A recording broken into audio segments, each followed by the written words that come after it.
Hey everyone, Scott here to discuss Black Mass, starring Johnny Depp, Joel Egerton, Benedict Cumberbatch, Kevin Bacon, Jesse Plemons, Peter Sarsgaard, Rory Cochrane, Adam Scott, Dakota Johnson, and Corey Stoll, directed by Scott Cooper.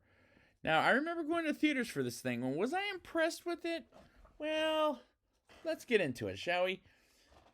In South Boston, Kevin Weeks, played by Jesse Plemons, is interviewed by the feds to talk about what happened at the past in 1975 as James Whitey Bulger, played by Johnny Depp, became the most infamous criminal to a fugitive. And we start off with Kevin getting in a fight with some mobsters while Whitey is in a meeting with his own gang, as Whitey shows up to end the fight by getting Charlie McTiernan off Kevin, as he's just a kid, and Johnny Depp is pretty good in the role of Whitey Bulger, whom, believe it or not, is a real mobster in real life, as this is a biopic of Whitey Bulger himself, as they stop by and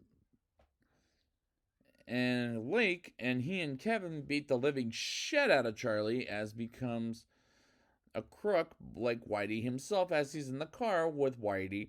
And John Connolly, played by Joel Egerton, gets hired to track down Whitey by the mob boss John Morris, played by David Harbour, a year before Stranger Things hit on Netflix, as he was in a meeting with FBI agent Robert Fitzpatrick, played by Adam Scott, whom I swear to God was a comedic actor after seeing Step Brothers. And next thing you know, he meets with Whitey's brother Billy, played by Benedict Cumberbatch.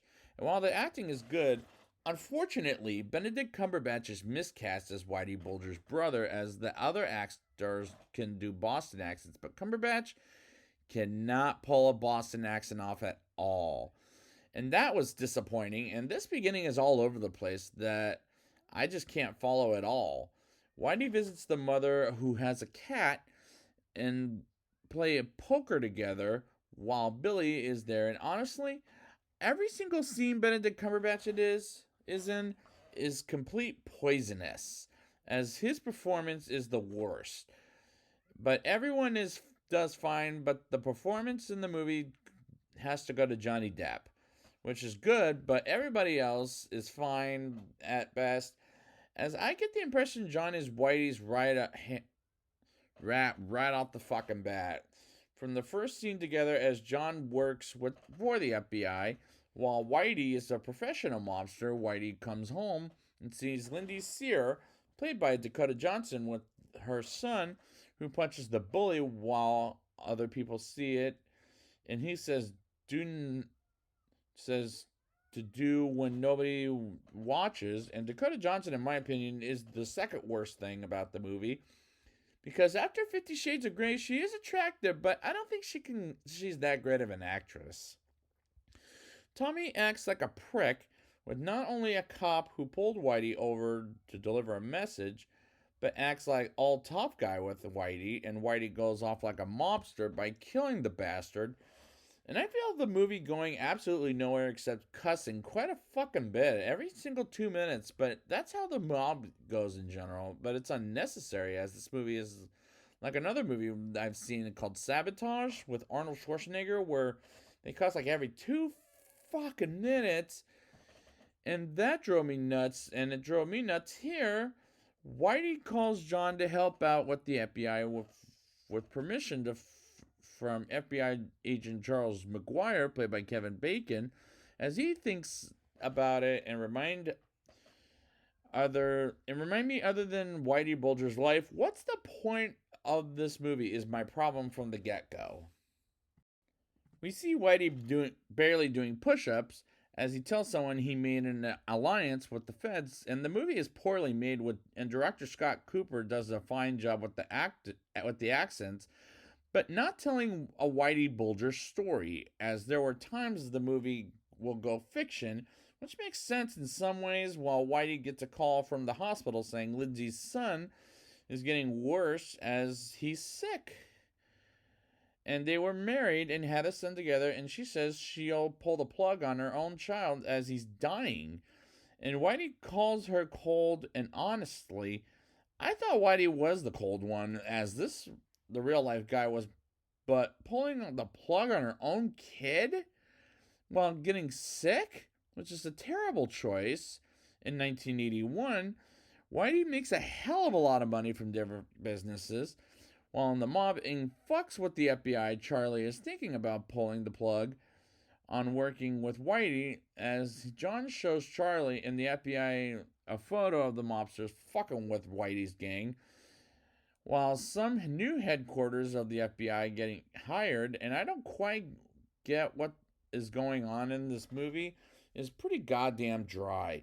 Whitey tells Fred Wishock, played by Corey Stoll, to take a bag with 20 grand in public, as he hated every minute of it. And this movie is a little too long at 2 hours and 3 minutes, as it felt it dragging every single minute. Was trying to. And this needs a bit of editing. The FBI gets a report on Roger Wheeler's death and decides to pull the plug after the interview Brian Halloran, played by Peter Sarsgaard, and John wants to cut Brian loose. And this movie is banal at this point, and I'm getting bored to death, particularly in the parade scene, as I was bored out of my fucking mind. Brian gets bailed out, and the bailer gets shot along with Brian by Whitey in public, and Charles talks with John as John is being called a faggot and wants to fight John and gets evidence on who done it and arrests the motherfucker. And honestly, this movie is pretty bad and boring, as it's not going to get any better as far as I'm concerned. Marianne has an argument with John on how he's acting funny, as John is a complete different person around Whitey. And to be fair, he was acting differently from the start to now. And I'm an hour and 10 minutes into the movie at this point. He is acting very different, to the point I'm going to blame Joel Egerton than the script for making him act two different ways. One is a cop and the other is a criminal, as The Departed did it so much better than here. Whitey's mother passes away and the funeral happens, and John happens to be there, and the funeral was not shot too great, nor is there a point to it whatsoever.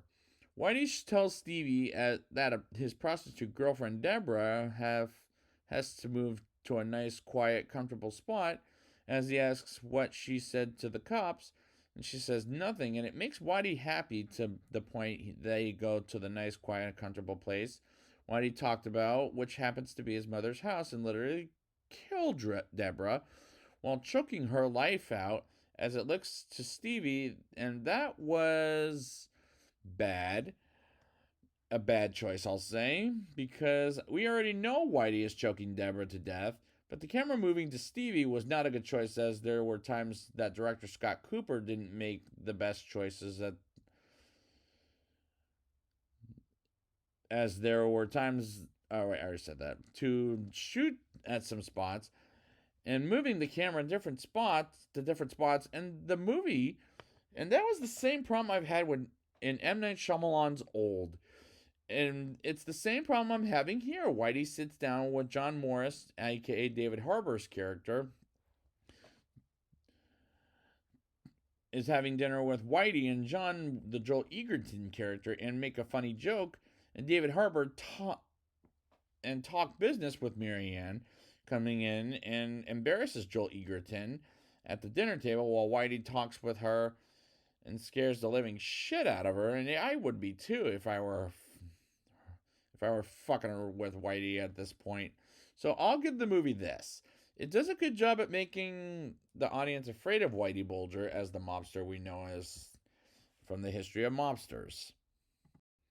Fred happens to be working for the FBI as John Connolly invites him to a Red Sox game and to meet some other agents and have a conversation that I get the impression Fred doesn't like John Connolly, as he gets Billy to go after Fred, and I'm not quite checked out of this movie. Kind of far from it, despite I don't like the film, as there were times, like I said before, that the movie is taking a little too long, and in my opinion could use quite a bit of editing.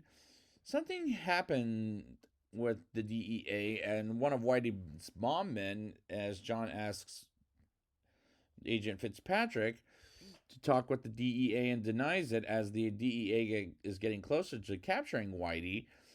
And John is getting fucked at this point, and John Connolly meets with John Morris at a bar, and he knows they're fucked.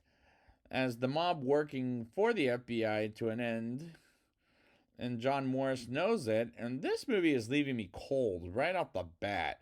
John Mortarano, I don't know if I'm saying that right, is taken to Whitey, as Whitey beats the crap out of him for talking to the DEA, and rats out Whitey and kills him at the end of the scene, while John Morris has a meeting with the DEA and talk with them about Whitey, and they expose him in the newspaper, and he tells Kevin the news is lying about Whitey, and as a wanted criminal. The dialogue is getting weaker as we get to the end of this movie. Everybody working and who knows Whitey is getting arrested, and at the end of it, so does Whitey, and as everyone confesses, he's a crook. And the climax did leave me cold, as it was a bad movie, sure, and I felt it dragging by the end of the day. Now it's time for the rating. I'll give this movie a 3.7 out of 10. Johnny Depp does deliver a good performance as Whitey Bulger, and he does do a good job at impersonating a killer, but this is not Oscar-worthy performance by any means necessary. The movie is a little too long and could use some editing, as I felt it dragging quite a bit at the end of the day, as the story is pretty weak, which unfortunately be insulting to Whitey Bulger himself. I wish the movie was better, but it left me pretty cold as it was going downhill at the end of the day, but it was just a bad movie with a bad way to tell Whitey Bulger's story. So I'd like to thank you guys for joining me, and next time I will be back with a movie I have not yet seen called Hostiles. And until we get to that show, don't fuck with Whitey.